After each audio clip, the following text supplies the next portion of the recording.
slide-nya ditaruh slide cover objek gelas ya, maksudnya yang sudah ditetesin oleh sampel, kemudian ditaruh di mikroskop, hal pertama yang dilakukan adalah memakai pembesaran objektif 10 kali dulu.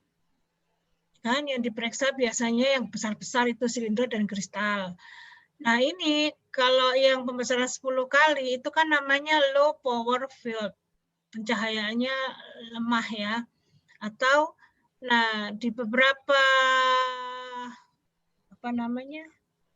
di beberapa buku kalau kita baca low power field itu kalau kita lihat di mikroskop itu pembesarannya lebih luas daripada pembesaran yang 40 kali. Tapi dia emang lebih kecil-kecil. Nah, dibilangnya lapangan pandang kecil, LPK. Kemudian kalau sudah 10 kali kita putar, bisa bayangin nggak? Udah pernah pegang mikroskop kan? Sudah, Dok. Sudah, Ya. Dokter. Kita pakai pembesaran 10 kali dulu, kemudian kita putar ke arah pembesaran 40 kali atau 400 kali ya. Nah, itu yang dilihat adalah sel-sel eritrosit, leukosit, epitel ya, sampai sperma itu namanya high power field, pembesarannya lebih kuat. Lapangan jadi yang dilihat lebih besar. Karena kalau pakai pembesaran 10 ini nggak kelihatan ini sel ragi, bakteri itu nggak begitu kelihatan. Harus memakai pembesaran 40 kali, makanya pembesarannya besaran besar LPB ya. Terus lanjut, ini gambarannya aja seperti ini ya, ditempatkan di dalam tabung, disentrifuge, kemudian dibuang, ditaruh endapannya di slide, kemudian dibaca di mikroskop. Terus ini bisa dibaca ya. Terus lanjut. Nah, ini interpretasinya. Yang harus kalian ketahui bahwa pada kadang-kadang kita bisa ketemu eritrosit atau leukosit. Itu mah normal kalau sedikit ditemukannya, ya. Yang tidak normal ditemukan itu parasit, jamur, bakteri, spermatozoa itu tidak normal karena bukan tempatnya itu ya. Oke, terus kalau ada pertanyaan boleh langsung itu ngomong ya. Daripada nanti saya bolak-balik. Ini cuman udah tahu ya mana eritrosit, mana leukosit, mana epitel squamosa, bisa dilihat di situ ya. Terus lanjut. Nah ini nih, coba apa videonya itu loh, videonya kamu nyalain. Itu atasnya sayangku. Nah ini kamu pencet. Itu kan video ini kan video. Jadi ini video ini kamu pencet di mananya ya? Di bawahnya itu ada itunya kok. Nah, bisa nggak? Ada yang bisa nggak itu nyalain videonya ini? Mohon maaf Dok, Ini soalnya saya memakai PDF-nya. Oh, pakai Iya, PDF. terlalu berat Dok. Berat ya, ya udah. Nanti coba dibaca aja ya. Nanti kalian udah dapat kan itunya. Maksudnya didengarkan bahwa di dalam video ini ada bagaimana cara kita, ini kan untuk sedimen urin ya, mikroskopis. Bagaimana cara kita menentukan kapan disebut ISK atau UTI. Kalau di sini kan UTI di sini. Apa yang dilihat? Apakah nitrit, apakah leukosit? Nanti ada di dalam slide ini. Udah ada yang buka belum kemarin? Harus yang buka urung? Belum ada yang buka ya. Jadi nanti itu ada ini video ya dalam bentuk kamu dengarkan sambil dibaca pelan-pelan. Itu ada yang membedakan kapan dia disebut UTI. Mana yang lebih bermakna? Apakah nitrit? Apakah apa jenenge? Leukosit itu ada di sini sama yang satunya. Ini kan untuk mikroskopis atau sedimen urin. Ada satu video lagi yang di bawahnya kan tentang dipstick. Ya. Terus ini kan gampang. Ini pemeriksaan ini sekedar tahu kalian ya untuk praktik apa ke sini. Prinsip reaksinya nggak usah dihafalin. Pokoknya tahu bahwa sudah dicelupkan, ditiriskan, kemudian dibandingkan warnanya dengan yang warna standarnya. Ya. Terus, ayo terus. Lanjut. Terus. Berat jenis, terus. Jadi coba diingat kalau yang berat jenis itu tidak ada nilai normal ya. Cuman kalau terlalu lama dia akan tinggi. Bisa nunjukin 9 itu artinya kalau udah 9 kita harus perhatikan apakah sampel ini layak diperiksa atau tidak. Gitu aja untuk berat jenis. Ya. Kalau pH-nya EBC-nya 9, apa benar? EBC-nya 9. pH maaf ini jangan tuh. pH sama berat jenis harus diperhatikan ya. Kalau dia terlalu tinggi, pH sama BC itu kalau terlalu lama pemeriksaannya sampelnya nggak sudah diperiksa, itu buat kita lebih waspada apakah sampelnya layak diperiksa atau tidak. Ya, terus ayo terus. Darah samar udah tahu ya hematuri, hemoglobinuria, mioglobinuria ya. Terus. Ini nggak usah di itu.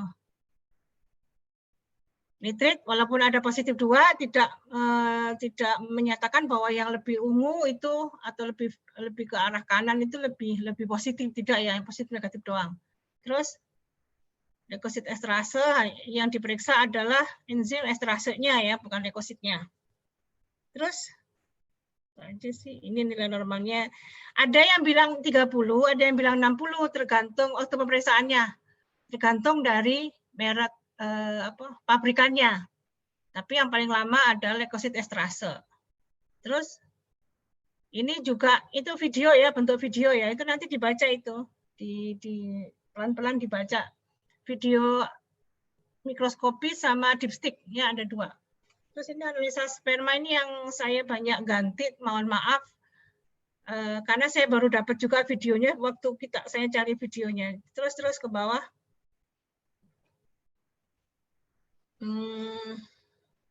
Ini ada yang diganti. Nih ya. Jadi ini untuk pemeriksaan makroskopis, estimasi jumlah atau jumlah total per mililiter itu sebetulnya, jadi ini saya kebalik naruhnya. Antara nomor 1 sama nomor 5. Konsentrasi. Jadi kalau konsentrasi, sebentar ya.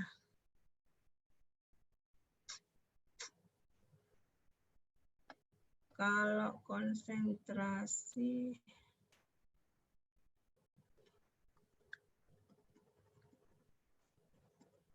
jadi yang nomor 1 itu estimasi jumlah sperma itu adalah konsentrasi per mililiter. Jadi jumlah sperma per mililiter, karena cara memeriksanya itu kan diambil 1 mili, 1 tetes, ditaruh di objek gelas, kemudian diperiksa di mikroskop. Artinya dalam 1 mililiter tetesan sperma itu berapa jumlah semennya, berapa jumlah spermanya. Ya, itu konsentrasi. Konsentrasi itu estimasi jumlah sperma atau jumlah total sperma.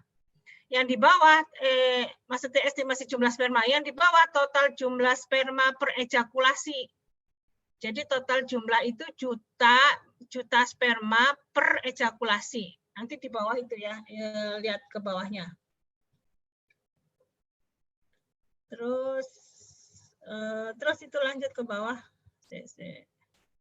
Ini kan mikroskopis. Nah ini kan kalau estimasi jumlah, ini kan satu tetes, kemudian ditaruh di objek gelas, diperiksa dengan pembesaran 400 kali, kemudian diperiksa. Itu langsung dikalikan dapatnya 10 pangkat 6 juta. Ya. Jadi dapatnya sperma juta per mililiter, karena satu tetes kira-kira 1 mili. Ya. Terus ke bawah estimasi jumlah. Nah ini gerakan motilitas ini. Motilitas juga memakai pembesaran 400 kali.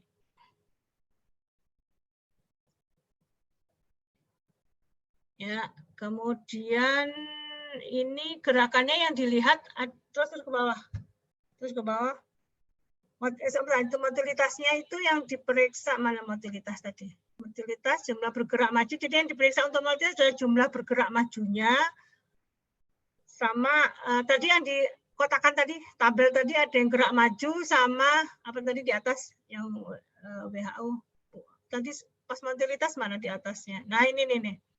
Karena bergerak maju ke muka atau bergerak tapi di tempatnya, jadi tidak maju, itu juga harus dilihat. Saya nggak dapat ini gambar video, tapi ada di video di bawah sih nanti.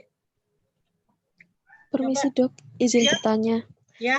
Untuk yang 1 dan 0 yang C dan D itu, yang satunya sperma tidak bergerak maju, yang satunya sperma tidak bergerak. Itu bedanya bagaimana dok? Jadi sperma yang tidak bergerak itu berhenti, dia diem, mati. Ada yang bilang mati, ada yang bilang di situ kan ada zat sitotoksik ya, antibody. Jadi dia tidak bergerak, diem aja, kayak seperti mati gitu ya. Walaupun ada beberapa penelitian yang bilang sperma yang tidak bergerak itu tidak serta-merta mati, ada zat sitotoksik. Sperma yang tidak bergerak maju itu muter-muter bergetar gitu loh. Muter, jadi dia nggak maju, bergetar, berputar, muter di tempatnya doang. Gitu. Ya. Baik, dok, terima kasih. kasih. Yang sulit maju, ya maju tapi alon gitu. Atau majunya nggak lurus, menggok-menggok. Ya, jadi yang dihitung yang bagus itu yang bergerak cepat lurus ke muka. Tuh, ya. Oke, ada pertanyaan lain? Ya, jadi motilitas itu yang bergerak maju spermatozoa, jumlah semua spermatozoa dikurangi jumlah yang dilihat itu yang jumlah majunya ya, yang bergerak maju. Nah ini yang saya coba motilitas ini, saya masih memakai yang di atas ini belum WHO 2010 nih, normal ini motilitas nih, ini udah motilitas nih, cakep nih. Motilitas WHO normal apabila setelah 1 menit atau setelah 1 jam lebih dari 50% dengan gerakan ke depan. Ya, ini kalau WHO yang lama ini. Nih kan ini juga nih saya tulis di sini, jika hampir semua sperma biasa tampak mati, tidak bergerak itu seperti mati. Jadi dia diam saja. Itu namanya necrozoospermia. Itu pasti itu kalau banyak yang seperti itu pasti infertil. Tapi laporan terakhir menunjukkan bahwa tidak bergerak itu bukan serta-merta menunjukkan mati, tapi ada zat sitotoksik yang menyebabkannya sperma tidak bergerak. Ya. Terus lanjut. Ini apa? Atasnya pergi. Morfologi. Morfologi sama dengan diteteskan, kemudian dibuat hapusan, diwarnain dengan GEMSA, diperiksa dengan pemeriksaan 400 kali ya. Terus bawah. Ini cara menghitungnya ya. Kalau yang normal ditulis 1, yang abnormal entah kepalanya, entah lehernya, entah ekornya, ya. Itu diperiksa. Kalau cuman kepalanya doang amov ya 1. Ada dikasih centang, rumput ya. Jadi harus dilihat ini kepala, leher sama ekornya. Kalau 1 aja ekornya mungkin kepala sama lehernya ada tapi ekornya nggak ada, ya tetap abnormal. Jadi semuanya harus dilihat. Ya. Terus? Dok, izin bertanya. Ya, lintanya apa? Dari kan macam-macamnya kepala itu ada banyak ya dok ya. Maupun macamnya yang ekornya yang motil itu juga banyak. Itu ada apakah perbedaan dok ketika sudah bersatu dengan ovum? Kalau bersatu ya enggak. Masalahnya kan dengan kepala, mungkin anggap aja kepalanya 2. Anggap aja kepalanya 2. Apakah dengan kepala 2 kemampuan dia untuk menembus enggak menembus ovum, masih dia jalan dari serviks, apakah dia bisa melewati lendir serviks itu dulu terus naik atau tanpa ekor, apakah dia sanggup bergerak ke atas melewati lendir serviks sampai ke itu, apalagi sampai ke membuahi?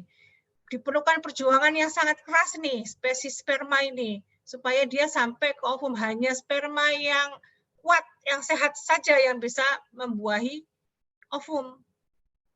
Jadi kalau seandainya ini ternyata spermane kepalanya 2, terus kok bisa sampai ke membuahi ovum, ya tetap 1 dihitungnya, enggak terus jadi 2 jadi kembar ngono ya enggak.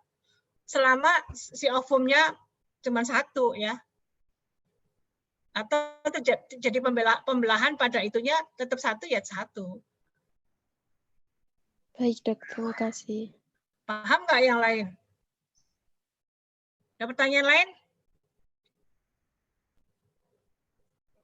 Ya.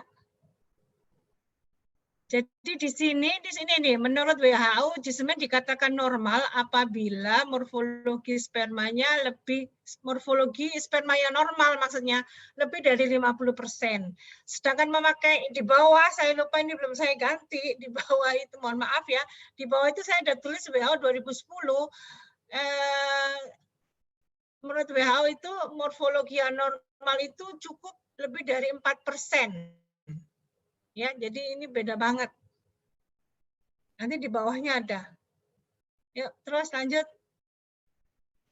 Ini penghitungan ya. Kalau elemen buka sperma itu bisa eritrosit, bisa leukosit, ya. Sel-sel lain di luar sel sperma yang dihitung. Terus, nah ini yang beda. Ini bukan konsentrasi ya, itu salah ya.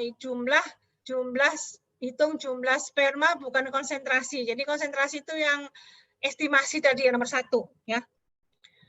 Hitung jumlah itu per ejakulasi. Ini kalau yang di aslinya itu kan memakai pengenceran ya. Yang tadi yang sebelumnya yang di buku penuntun itu memakai pengenceran. Kamu udah baca buku penuntun belum? Ini saya ganti karena ini lebih mudah.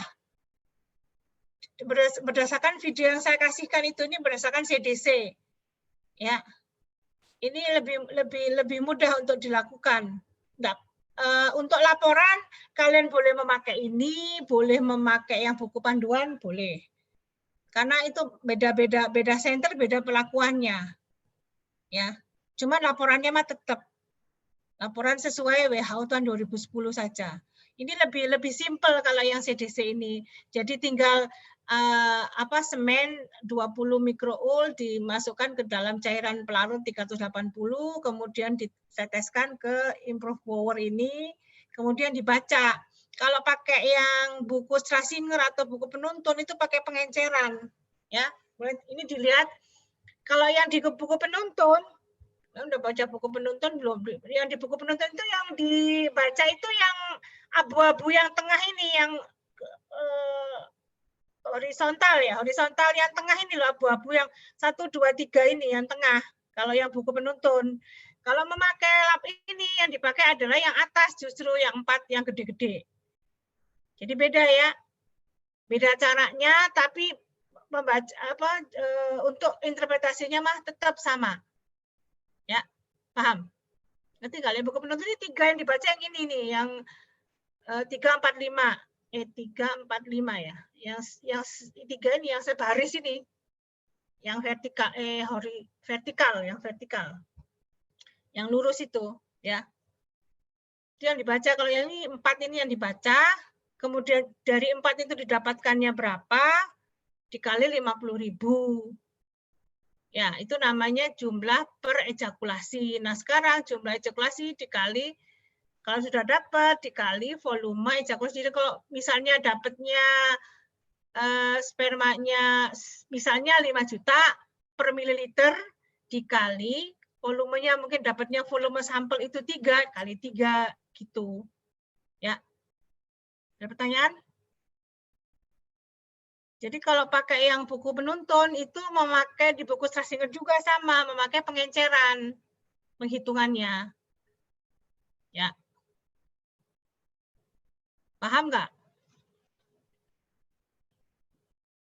Kalian boleh pakai ini, boleh pakai buku penuntun, boleh. Tapi laporannya memakai WHO 2010. Ya. Dok, izin bertanya. Ya. Kalau misalnya nanti spermanya itu pas banget di garis mau perbatasan antara itu sama yang dihitung. Nah, itu termasuk dihitung atau enggak, Dok? Jadi gini, kamu kesepakatan di lab kamu nih. Yang atas semua dibaca, yang bawah enggak, gitu. Jadi maksudnya yang jelas yang sebelah kalau biasa, kalau yang W ini ya, tulisannya kan W ini ya. Yang W itu yang dibaca yang ini nih, yang tengah, bukan yang atas, bukan yang ini ya, lihat. Ini yang luar itu enggak dibaca. Yang dibaca yang pas di garis hijau yang tengah sama bawah itu. Kan itu kan maksud kamu yang di perbatasan ya? Iya, Dok. Ya yang luar nggak dibaca, tapi yang tengah ini yang dibaca. Yang tengah, yang kanan sama yang bawah. Nanti yang tengah sama yang bawah ya kan? Nanti yang di W bawah itu yang juga sama, yang luar, yang di luar, garis luar sama garis yang bawah nggak dibaca, tapi garis yang atas yang berbatasan sama apa ki jenenge yang abu-abu sama yang sebelah kanan dibaca gitu. Jadi yang keluar yang di berbatasan dengan garis luar tidak dibaca. Baik, terima kasih, Dok. Oke, terus nah ini juga ini kan di sini dibilang oligosperma bila coba lihat di bawahnya. Tadi saya di catatan di lagi nah ini nih. Konsentrasi berapa? Konsentrasi sperma menurut WHO 2010 lebih dari 15 juta per mililiter. Sedangkan di atas itu tadi jadi itu berubah ya itunya ya. Bukan lagi berapa tadi? Atasnya tadi. Ini kan konsentrasi. Sorry, ini jumlah. Berapa jumlah WHO-nya menurut WHO? Di bawah sayangku bukan morfologi. Yang jumlah, nah ini sperma count lebih dari 40 juta per ejakulasi. Ya kan sperma count-nya. Sedangkan yang tadi yang terus naik lagi tadi sebelumnya. Nah, ini di bawahnya sayang. Nah, ini nih. Oligosperma di 40 juta per mili. Sedangkan kalau memakai WHO tadi kan kurang apa lebih tadi? Tadi lebih kurang, Dok. Lebih dari 40 mili, 40 juta per ejakulasi. Jadi apakah itu masih masuk di oligos apa tadi? Itu tadi di atas tadi loh. Sperma count. Nah, ini nih.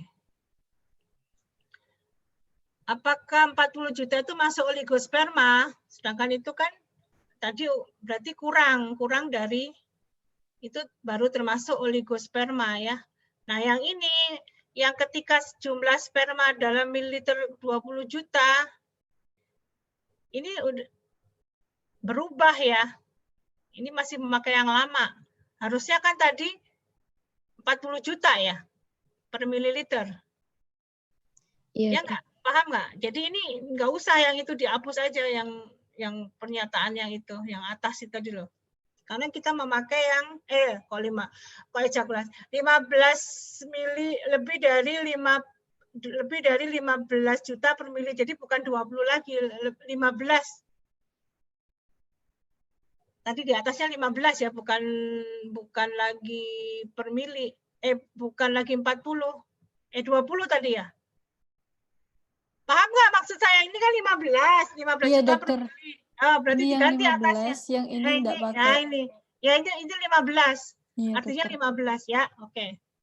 Nah. Terus lanjut. Ini terminologi aja. Ini ya, ini apa macam-macam bentuk sperma. Jadi yang ditanyakan tadi kalau yang 2 yo, apakah kalau 2 itu mempunyai kemampuan yang sama dengan yang 1 gitu. Mestinya dia lebih ringkih ya, lebih tidak. Karena 2 jalannya juga bingung dia. Mau ke kiri, ke kanan, jadi nggak jelas muter-muter doang. Harusnya kan sperma yang bagus itu yang lurus, jalannya terus lurus. Gitu, ya. Terus ke bawah. Nah, ini di sini di dalam video ini banyak pemeriksaan. Ada fruktosa, aglutinasi, ada beberapa lah. Yang kalian pelajari yang sesuai aja, yang sesuai yang kita bahas aja. Nggak usah fruktosa, nggak usah aglutinasi, terus ada viabilitas kalau nggak salah. Ya. Habis kan, habis ini habis ya. Ini contoh doang. Di Prodia memakai aglutinasi. Kita nggak usah.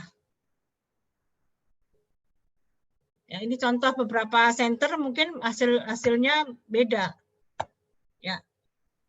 Ya, ada pertanyaan?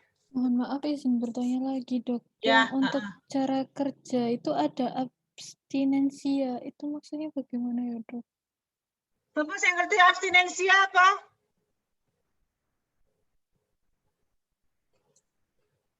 Ayo, jawab. Izin menjawab, Dok. Ya. Tadi itu saya sempat browsing kalau abstinensia itu kayak kalau mau mengeluarkan itu gitu loh, Dok. Kalau mau ejakulasi. Cep, jawabin Cep. Abstinensia itu apa Cep? Yulia udah mencoba menjawab. Benar nggak Cep jawabannya?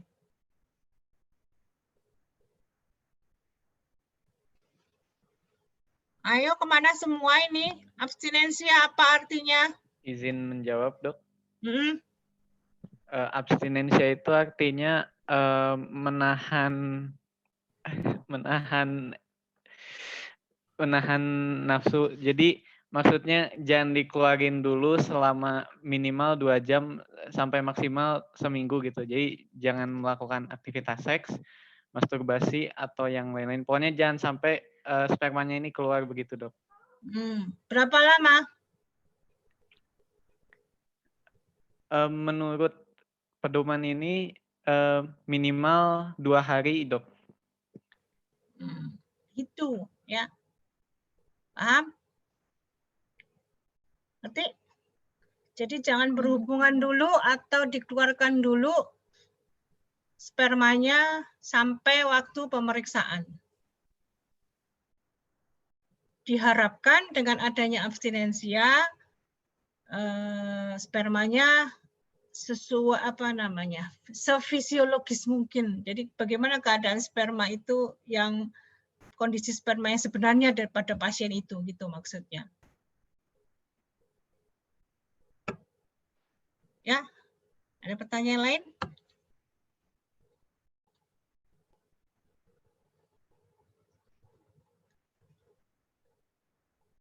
Ada nggak pertanyaan lain? Kemal, M. Kemal Jalaluddin, Ndi. Ada nggak?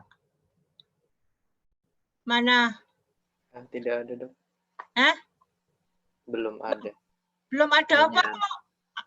Saya kalau nggak ada pertanyaan, saya yang bertanya. Coba jelaskan bagaimana cara pemeriksaan morfologi sperma dan hasil interpretasinya.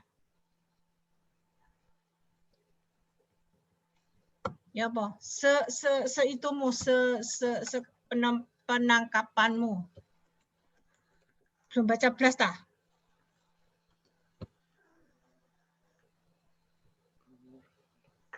Gimana? Morfologi tadi loh saya udah bilang loh berbusa-busa morfologi.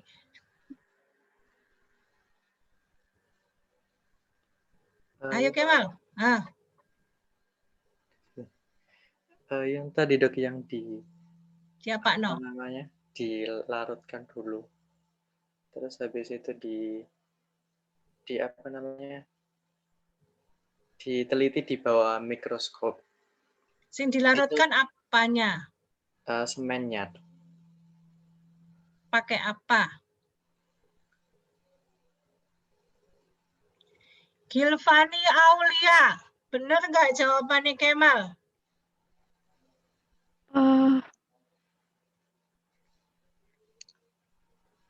Maksudnya diwarna dengan jimsa gitu, Dok?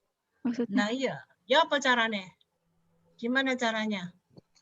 Iya, jadi ditetesin dulu 1 tetes, terus dibuat apusan, habis itu dikeringkan dulu, terus difiksasi dengan etanol.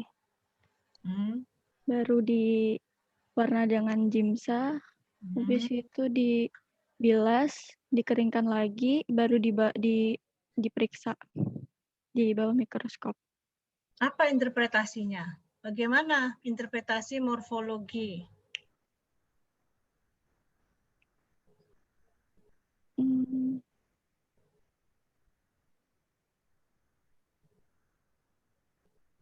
Kalau kamu lihat hasil nih, kamu bisa bilang, oh morfologinya normal. Kayak apa normal? Morfologi normal itu.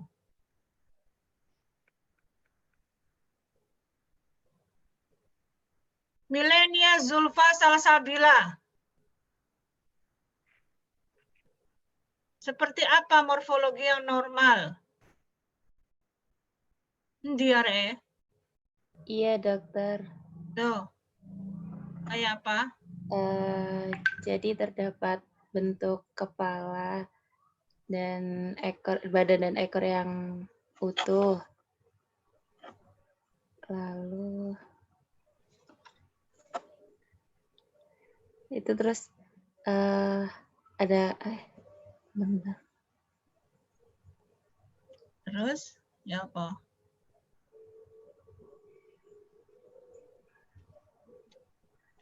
Terus lebih dari 50% yang morfologinya utuh itu berarti dia normal.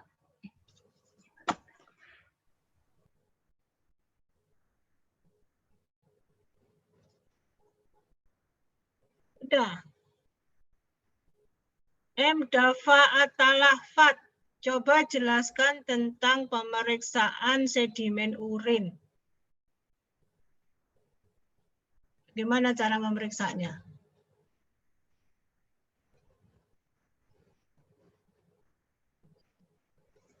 Iya, dokter. Jadi yang pertama, urinnya ini dimasukkan ke tabung reaksi, terus disentrifugasi terlebih dahulu. Setelah itu cairannya itu dikeluarkan, tinggal disisakan sedimennya aja atau apa namanya, kayak yang mengendap aja. Baru yang mengendap itu nanti ditaruh di slide dan dibaca di mikroskop. Apa yang dilihat di mikroskop? Kalau yang di mikroskop, kalau misalkan ditemukan seperti adanya parasit, spora, jamur, bakteri, sama spermatozoa itu tidak ditemukan, dok, harusnya. Terus? Yang bisa ditemukan apa yang tidak bisa ditemukan? Yang bisa ditemukan itu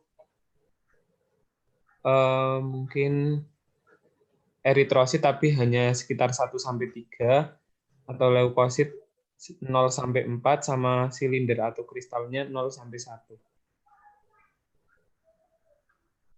Oke. Terus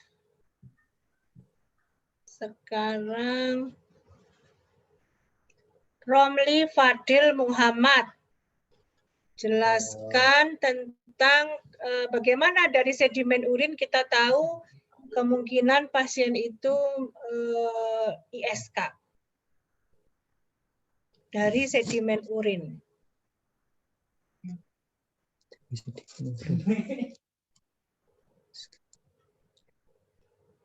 Dari sedimen urin dok loh, aku baru bilang sedimen urin loh.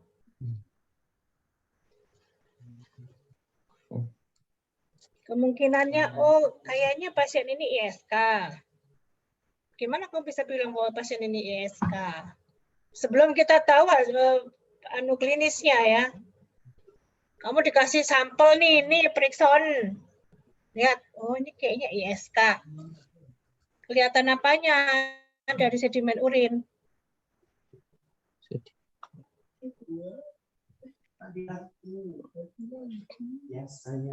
Terlihat bakteri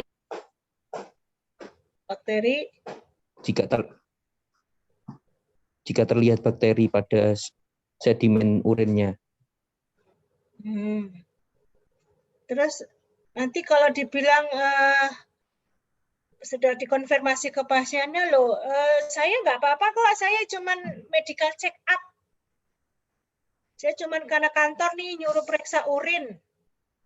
Saya nggak ada rasa sakit apa-apa kok, hasilnya ada bakteri. Kenapa itu? Kira-kira kenapa bisa ketemu bakteri?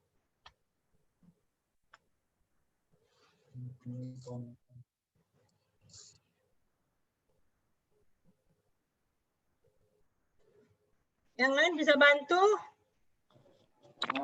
Izin menjawab, Dok. Mungkin bisa dalam ketika pemeriksaan sedimennya tidak steril, jadi ada kontaminasi. Atau yang kedua itu si pasiennya itu masih dalam fase asimptomatik, Dok. Jadi ISK-nya masih bakteri urea, tapi belum menimbulkan manifest klinis, Dok. Nah, bisa. Itu bisa. Masih ada lagi nggak kemungkinan lain? Dok, izin menjawab, Dok. Bisa juga itu pada saat pemeriksaan urinnya itu urinnya nggak cepet-cepet diperiksa lebih dari 2 jam. Nah, ya itu ya. Oke. Sekarang saya tanya sama Amalia Isyatun Mufida. Bagaimana cara pemeriksaan dipstick?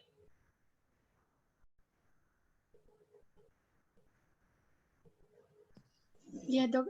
Jadi setelah urinnya dikeluarkan itu dihomogenkan terlebih dahulu, kemudian memasukkan carik celupnya itu ke dalam urin sampai seluruh pitanya itu tercelup. Kemudian carik celupnya itu diangkat, ditiriskan dengan menyentuhkan carik celup dengan si kertas tisunya itu dalam posisi horizontal. Kemudian dibacanya itu di tempat terang. Nah, waktu pembacaannya itu harus sesuai dengan waktu yang telah ditentukan. Dan warnanya itu dibandingkan dengan warna standar yang terdapat dalam tabungan. Berapa lama waktu pemeriksaannya? Itu tergantung, Dok. Seperti misalnya berat jenis itu waktu pembacaannya 60 detik, pH 60 detik, leukosit 120 detik, eritrosit, nitrit, keton, bilirubin, urobilinogen, protein, glukosa itu 60 detik. Yang paling lama apa? Yang paling lama leukosit. Oke. Sekarang saya mau tanya sama biar melek ngantuk soalnya ya. Nadia Salma. Bagaimana cara kita tahu dari hasil dipstick itu pasien menderita ISK?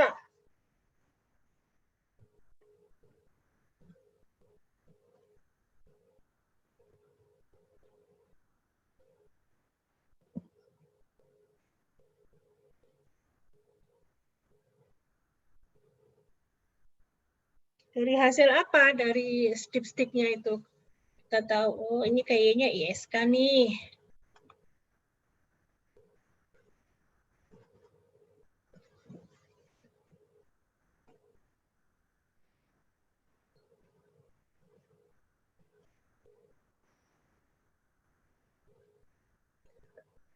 Kalau kalian bisa buka video di dalam itu ada itu.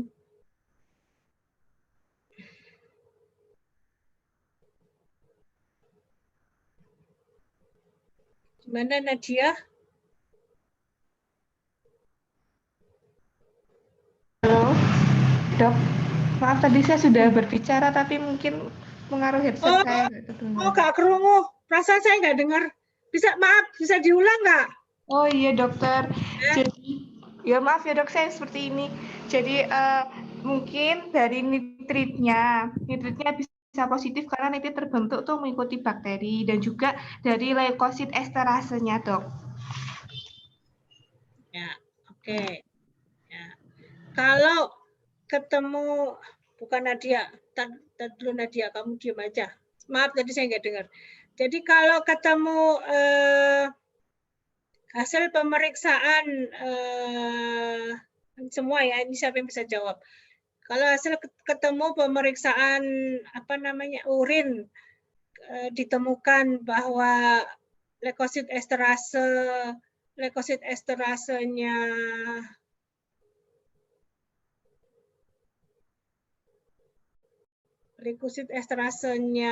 positif, dari sedimen urinnya tidak ditemukan leukosit, kira-kira kenapa itu?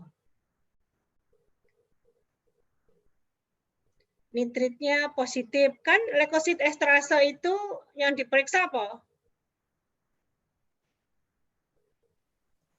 Esterase dalam sel darah putih, dok. Dalam sel darah putih. Jadi kalau ketemu sel esterasenya positif, tapi kita lihat di mikroskop tidak ada leukosit, itu kira-kira kenapa? Oh, hasilnya tidak benar ini. Bisa nggak kita bisa bilang begitu? Kalau kalian dikomplain ini hasilnya nggak benar nih, bisa jawab nggak? Kenapa itu? Mungkin waktunya terlalu lama, dok. Karena esterase yang dihasilkan oleh zat-zat sel darah putih itu, dok, akhirnya terdeteksi. Mungkin. Mungkin ya. Benar nggak jawabannya Dwiki? Kemarin di kuliah ada loh.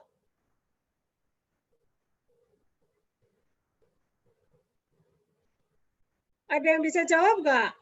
Kenapa leukosit esterasenya positif, di mikroskopis tidak kelihatan leukositnya? Pada keadaan seperti apa ini?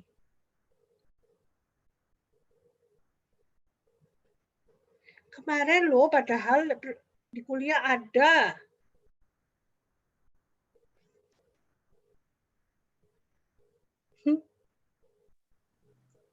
Izin menjawab, dok. Ya, kenapa Lisa? Karena urinnya terlalu encer.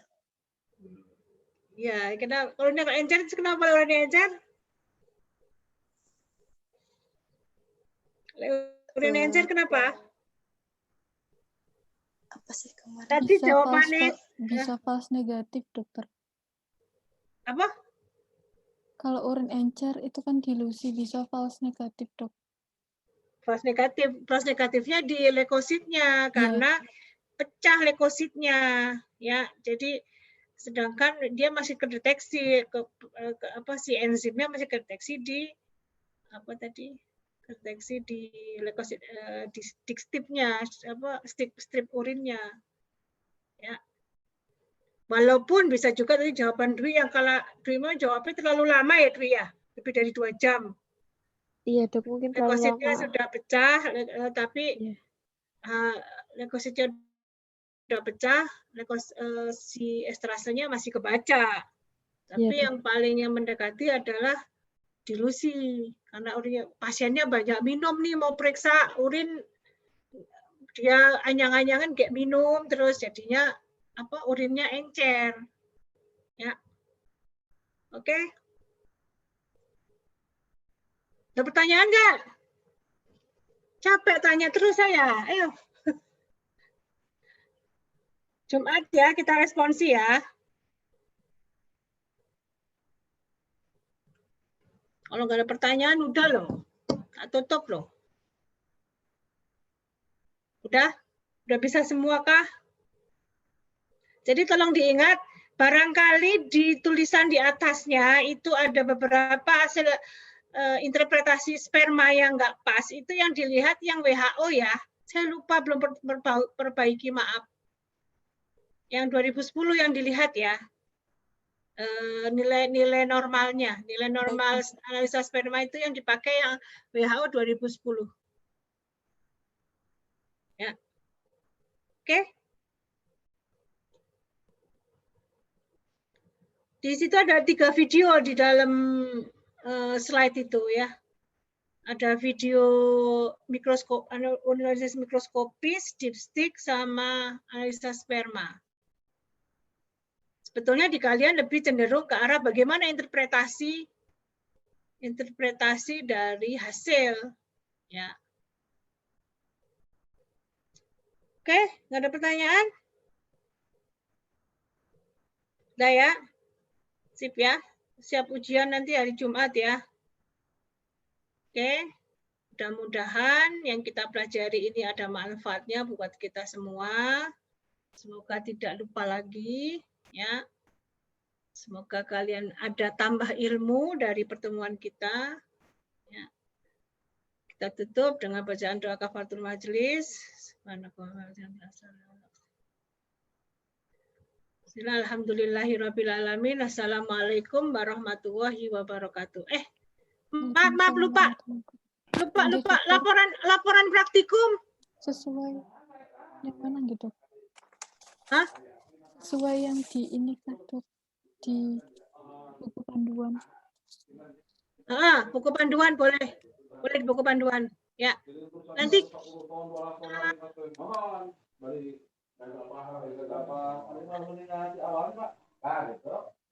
halo. Iya dok, iya. Jadi bingung saya. Apa namanya? Nanti laporan praktikumnya jadiin satu aja, jadiin satu. Nanti kirim ke email saya ya. Jadi jangan kirim satu-satu. Jadi bareng semuanya. Nanti kirim ke saya. Ya, oke? Baik dok. Oke ya. Assalamualaikum warahmatullahi wabarakatuh. Waalaikumsalam warahmatullahi wabarakatuh. Terima kasih dokter. Terima kasih dok.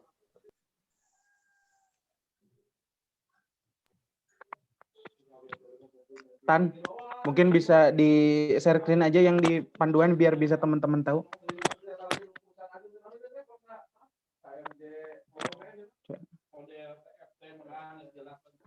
Mau nanya.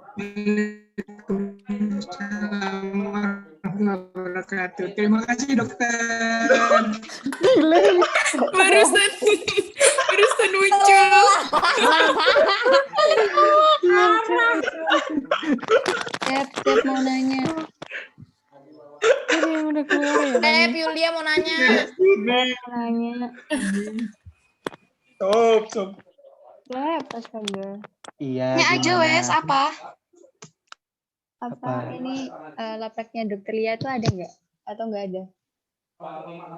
Kemarin itu tak tanyain Rek, tapi beliaunya itu masih kayak bingung gitu loh, nentukan ngelapraknya ngapain gitu. Nggak usah aja. Nggak usah wes, nggak apa-apa. Jangan ditanyain lagi Mbak Tati. Udah biarin aja Mbak Tati. Jangan dibiarin lagi. Tapi gini yo, maksudnya gini. Misalkan kalau nanti di akhir blok ditagih, misalkan ada ini harus siap-siap ya. Mending tak tanyakan lagi deh kayaknya Rek ya. Gak apa-apa. Ya wes enggak apa-apa wes. Di panduan suruh ngapain? Kalau di panduan mau suruh tak bukain. Coba di panduannya ada. BTW deadline-nya kapan ya? Pengumpulannya? Akhir blok. Dokter Frida tak? Dokter Frida. Biasanya 1 minggu. Oke. Minggu depan artinya. Ada yang udah ngerjain TT ta? Nyontek kok. Panduannya juga belum ada, Nak. Panduannya juga belum ada, Nak. Astagfirullah. Oh, ada panduannya toh? Ada dari Dokter Malik. Oh. Kok bisa barengan gitu? Iya.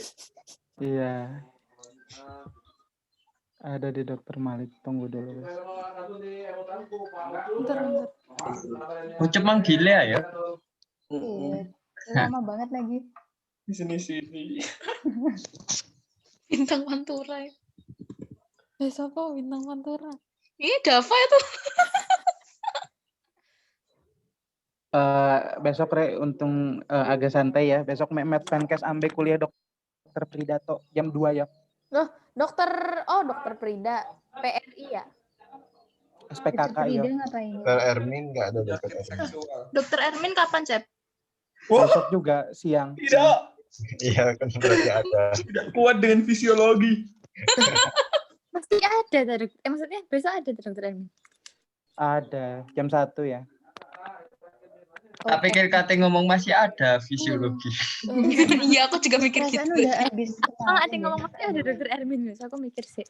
Oh iya, besok Dokter Ermin. Wah, senangnya. Belajar jantung. Lapo Fisiologi jantung seabrek. Ini belum aku matikan record.